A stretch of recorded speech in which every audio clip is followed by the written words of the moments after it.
नमस्कार, आप देख रहे हैं पंजाब केसरी टीवी। मैं सुनील कुमार और चर्चा करेंगे इस बार के विधानसभा चुनावों को लेकर, क्योंकि ये चर्चा सबसे अहम और सबसे खास चर्चा होगी, क्योंकि हमारे साथ वरिष्ठ पत्रकार जो है इस चर्चा में मौजूद हैं। तक्षक साहब, अपना कीमती वक्त देने के लिए बहुत बहुत आपका धन्यवाद और स्वागत जी। शुक्रिया सुनील जी।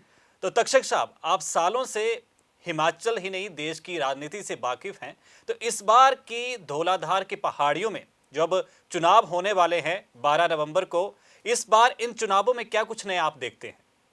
देखिए सुनील, इस बार के विधानसभा चुनाव में एक तो नया ये है जी कि जो पुराने 3 धुरंधर थे हिमाचल प्रदेश की राजनीति के, वीरभद्र सिंह जी इस समय मौजूद ने दुनिया से चले गए हैं। जी शांता कुमार जी राजनीति से संन्यास ले चुके हैं। जी और जो भाजपा के पूर्व मुख्यमंत्री हैं प्रेम कुमार धूमल साहब, वो भी इस बार चुनाव नहीं लड़ रहे। यानी कि चुनाव लड़ने के लिए एक नई पीढ़ी आगे आ गई है। जयराम ठाकुर फ्रंट में है, दूसरी तरफ मुकेश अग्निहोत्री और प्रतिभा वीरभद्र सिंह हैं, और आम आदमी पार्टी भी इस बार मैदान में कूद पड़ी है। तो मैं समझता हूं कि एक नई पीढ़ी अब मैदान में है, और वो धूमल साहब का युग, वीरभद्र सिंह साहब का युग, शांता कुमार जी का युग चला गया है। जी नहीं, युग की बात आपने की तो युग की ही मैं बात आगे करूंगा अगले सवाल में, क्योंकि अब नौजवान युवा वर्ग कहता रहा कि हमें मौका दिया जाए जी और आरोप लगते रहे जाति अपने परिवारवाद के, कि हर परिवार में उसको टिकट दिया जाता है या परिवारवाद ही राजनीति में रहते हैं। तो अब की बार उम्मीदवारों की स्थिति आप कैसे देखते हैं हिमाचल प्रदेश में? मैं तो सुनील ये कहूँगा कि धूमल साहब के जो बेटे अनुराग ठाकुर साहब, जी वो यंग है और केंद्र में मंत्री हैं। जी दूसरा विपक्ष के जो नेता है मुकेश अग्निहोत्री साहब, वो 4 बार विधायक बने हैं, युवा है जी और कैबिनेट मंत्री भी रहे, और विपक्ष की भूमिका उन्होंने बहुत अच्छे से निभाई है। जी तीसरा, आम आदमी पार्टी के चुनाव की कमान जिस पंजाब के मुख्यमंत्री भगवंत मान पर है, वो भी युवा हैं, और दिल्ली के उप मुख्यमंत्री मनीष सिसोदिया जो हिमाचल चुनाव देखेंगे वो भी युवा हैं। तो युवाओं की हिमाचल प्रदेश में इस बार बड़ी भूमिका देखने को मिलेगी। जी तो अब की बार उम्मीदवारों की स्थिति कैसे देखते हैं आप? क्योंकि हिमाचल पिछले चुनावों तक में आप बात करूं 2017 की, तो लोअर और अपर हिमाचल आंका गया, उसके बाद ये जीत खत्म हो गई। टोपीबाजी का सिलसिला रहा, हरी मेरी लाल तेरी टोपी रही। लेकिन अब की बार जितनी सीटें हैं तो उससे कहीं ज़्यादा उम्मीदवार हैं, तो ऐसे में उम्मीदवारों की क्या स्थिति देखते हैं आप? मैं समझता हूँ कि सुनील 68 सीटें हैं विधानसभा की हिमाचल प्रदेश में। जी 12 नवंबर को मतदाता ने फैसला करना है जी कि वो किसको सरकार सौंपते हैं। आम तौर पर हिमाचल में हर 5 साल बाद सरकार बदलती रही है। जी जी बिल्कुल। भाजपा का नारा है मिशन रिपीट, जी यानी कि वो दोबारा से भाजपा सत्ता में आने के लिए जी मुख्यमंत्री जयराम ठाकुर साहब जोर लगाएंगे। और आपको पता है केंद्र में बीजेपी की सरकार है, प्रधानमंत्री नरेंद्र मोदी साहब ने हिमाचल के कई दौरे किए हैं। इस समय भाजपा के जो राष्ट्रीय अध्यक्ष हैं जगत प्रकाश नड्डा साहब, उनका ताल्लुक हिमाचल प्रदेश से है। इसलिए न केवल जयराम ठाकुर साहब की प्रतिष्ठा दांव पे लगी है, बल्कि पार्टी के राष्ट्रीय अध्यक्ष नड्डा साहब की प्रतिष्ठा उनका मूल राज्य होने की वजह से दांव पर है। दूसरा, वीरभद्र सिंह ने हिमाचल प्रदेश में 6 बार मुख्यमंत्री रहे और लंबे समय तक शासन किया है। इस समय पार्टी की जो कमान है हिमाचल प्रदेश में कांग्रेस की, वो उनकी पत्नी प्रतिभा वीरभद्र सिंह के पास है। और वीरभद्र सिंह के बेटे जो है वो भी इस समय विधायक हैं, यंग हैं, अपनी मां के साथ वो भी कांग्रेस को सत्ता में लाने की कोशिश करेंगे। दूसरी बात मैं कहूँ कांग्रेस पार्टी की तरफ से, तो पहले तो कहा जा रहा था कि शायद भारत जोड़ो यात्रा के वजह से राहुल गांधी हिमाचल प्रदेश के चुनाव में हिस्सा ना ले पाए, क्योंकि प्रियंका गांधी की जो रोड शो और रैलियां 8 रैलियां तय की गई हैं। लेकिन अब खबर आ रही है कि शायद राहुल गांधी भी हिमाचल प्रदेश में कांग्रेस को सत्ता में लाने के लिए चुनाव प्रचार के लिए आएंगे। देखना ये होगा कि सबकी सुनने के बाद हिमाचल का मतदाता किसको वोट देने का मन बनाता है, और ये 12 नवंबर के बाद तय हो जाए। नहीं, सत्तासीन सियासी पार्टियों की स्थिति पर भी बात करेंगे, क्योंकि कहा जा रहा है कि 600 से ज़्यादा उम्मीदवार मैदान में हैं। लेकिन आपको क्या लगता है कि इस बार इतने बड़े स्तर पर, क्योंकि हिलोपा भी थी एक वक्त में, तो वो भी जो है चुनाव लड़ती आ रही है विधानसभा, लेकिन इस बार आपको लगता है कि आम आदमी पार्टी जैसे मैदान में आई है तो ट्रायंगल फाइट है हिमाचल में? मैं समझता हूँ कि सुनील, जब पंजाब में आम आदमी पार्टी को 92 सीटें मिली 117 में से, जी जी, तो ऐसा लगने लगा था कि साथ लगते जो राज्य हैं जी उन पर उसका असर जाएगा। लेकिन पंजाब का टेम्परामेंट और हिमाचल प्रदेश का टेम्परामेंट थोड़ा सा अलग है। पंजाब के लोग जो है वो थोड़े से गर्म ख्यालों के हैं। हिमाचल प्रदेश बनिस्बत शांत इलाका है, वहाँ इस तरह की पंजाब के चुनाव का असर आएगा कि नहीं आएगा ये तो मतदाता तय करेगा, लेकिन जिस ढंग से भगवंत मान साहब ने और दिल्ली के मुख्यमंत्री केजरीवाल साहब ने रोड शो किए और उनको जिस ढंग का रेस्पॉन्स मिला, उन्होंने शुरुआत तो मुख्यमंत्री के गृह जिले मंडी से ही की थी, वहाँ उनको रेस्पॉन्स ठीक मिला था। तो उम्मीद की जा रही है कि जो हिमाचल प्रदेश में सीधी फाइट होती रही है कांग्रेस और भाजपा के बीच में, इस बार आम आदमी पार्टी भी हिमाचल प्रदेश में अपनी मौजूदगी दर्ज करवाएगी। जी, और दूसरी ना, अब तक्षक साहब आप भी काफ़ी वक्त से देख रहे हैं और जो आवाम है वो भी देख रही है कि लगातार गुटबाजी की खबरें कांग्रेस से ज़्यादा आती रही हैं, लेकिन वैसी ही स्थिति भाजपा में भी है, वो भी जग जाहिर है। लेकिन ऐसी गुटबाजी के बीच अब के चुनाव के परिणामों में पार्टियों का जो झंडा गड़ा जाएगा वो कैसे उस तक पहुंच पाएंगे इस गुटबाजी के चलते? मैं तो कहूँगा सुनील, कांग्रेस तो एक ऐसी पार्टी है जहाँ हर राज्य में गुटबाजी है। पार्टी में हर राज्य में दो खेमे हैं जी। कभी इस खेमे को कमान मिलती है तो दूसरा खेमा रूठ जाता है, कभी दूसरे खेमे को कमान मिलती है तो पहला खेमा रूठ जाता है। तो कांग्रेस में गुटबाजी कोई नई बात नहीं है। यही सवाल हमने जो कांग्रेस के राष्ट्रीय महासचिव रणदीप सिंह सुरजेवाला है उनसे पूछा गया था कि जब गुटबाजी में बटी पार्टी सत्ता में कैसे आएगी जी। तो उन्होंने ये बताया था कि हाथ की 5 उंगलियां होती हैं, सब समान नहीं होती, लेकिन जब चुनाव आते हैं तो वो एक मुट्ठी में तब्दील हो जाती है। उनका कहना था कि पार्टी में भले ही गुटबाजी दिखाई देती हो, लेकिन चुनावों के दौरान पार्टी हमेशा एकजुट होकर चुनाव लड़ती है। तो पिछली बार कांग्रेस सत्ता में नहीं आई थी, इस बार कांग्रेस का ये कहना है कि परंपरा जो है हिमाचल की वो कायम रहेगी, यानी कि हर 5 साल के बाद सरकार बदलने की जो परंपरा है वो इस बार भी निभाई जाएगी। अब देखना है कि कांग्रेस के इन दावों में कितना दम है और दूसरी तरफ कांग्रेस की गुटबाजी के चलते पार्टी सत्ता में आती है कि नहीं। दूसरी तरफ भाजपा के मुख्यमंत्री जो है जयराम ठाकुर साहब, उनके लिए भी एक बड़ी चुनौती है, क्योंकि धूमल साहब को मुख्यमंत्री घोषित किया गया था पिछले विधानसभा चुनाव में और वो अपनी सीट हार गए थे। इसके बाद ठाकुर साहब का नंबर लगा, जयराम ठाकुर साहब मुख्यमंत्री बने, तो उनको अब ये साबित करना होगा कि जो पार्टी हाईकमान ने मुख्यमंत्री पद के लिए उनका जो चयन किया था, 5 साल उन्हें सत्ता में रहने का मौका मिला मुख्यमंत्री तौर पर, तो वो अपनी जो नीतियाँ लागू की उन नीतियों पर जनता की मोहर लगे और भाजपा फिर से सत्ता में आए, तो ये माना जाएगा कि जयराम ठाकुर साहब का चयन पार्टी की तरफ से ठीक था। जी, लेकिन अब चयन तो देखो, जिसने चुनाव करना था पार्टियों में उम्मीदवारों की घोषणा कर दी, अब तो जनता ने फैसला करना है कि 12 नवंबर को जो वोट डालना है वो किसके पक्ष में डालना है। चुनाव आयोग भी अपनी तरफ से हर संभव प्रयास कर रहा है कि अच्छे से चुनाव हो जाए, लेकिन तक्षक साहब हर बार कुछ एक वक्त से देखा जाता है कि मुद्दों की राजनीति अब आरोप प्रत्यारोप में बदलने लगी है, और ऐसे में घोषणा पत्र की जो बातें होती थी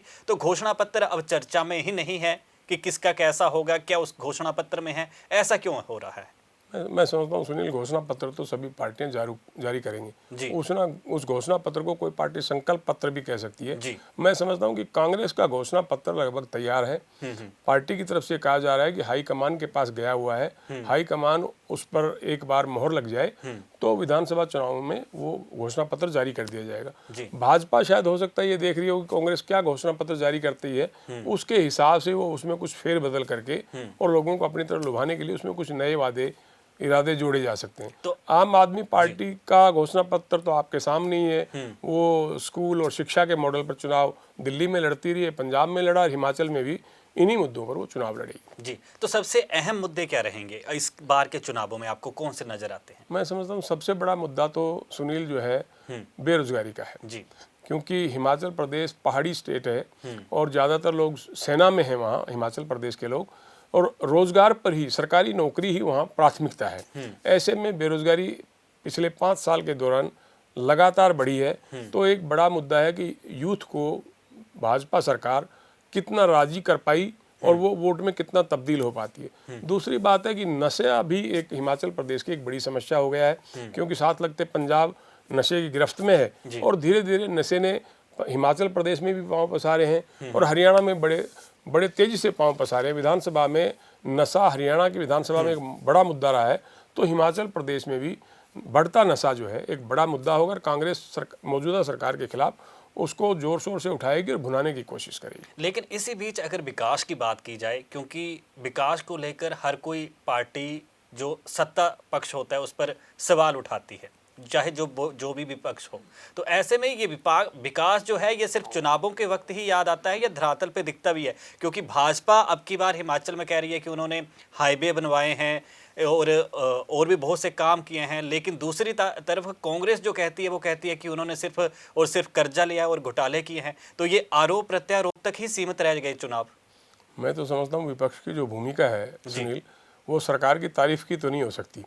उनको जो खामियां नजर आएंगी वो कांग्रेस पार्टी उन मुद्दों को उठाएगी और जनता के बीच में ले जाएगी। मुकेश अग्निहोत्री से आपकी भी बात हुई थी विपक्ष के नेता के नाते, और हमने भी उनका इंटरव्यू किया था। तो उन्होंने सरकार पर बड़ा हमला किया कि विकास के दावे करते हैं लेकिन विकास दिखाई नहीं देता, सिर्फ कागजों में दिखाई देता है। जाहिर है कि कांग्रेस ये कहेगी भी नहीं कि विकास हो रहा है। विकास तो एक सतत प्रक्रिया है। सरकार चाहे कांग्रेस की रहे चाहे भारतीय जनता पार्टी की रहे, विकास अपनी गति से चलता है।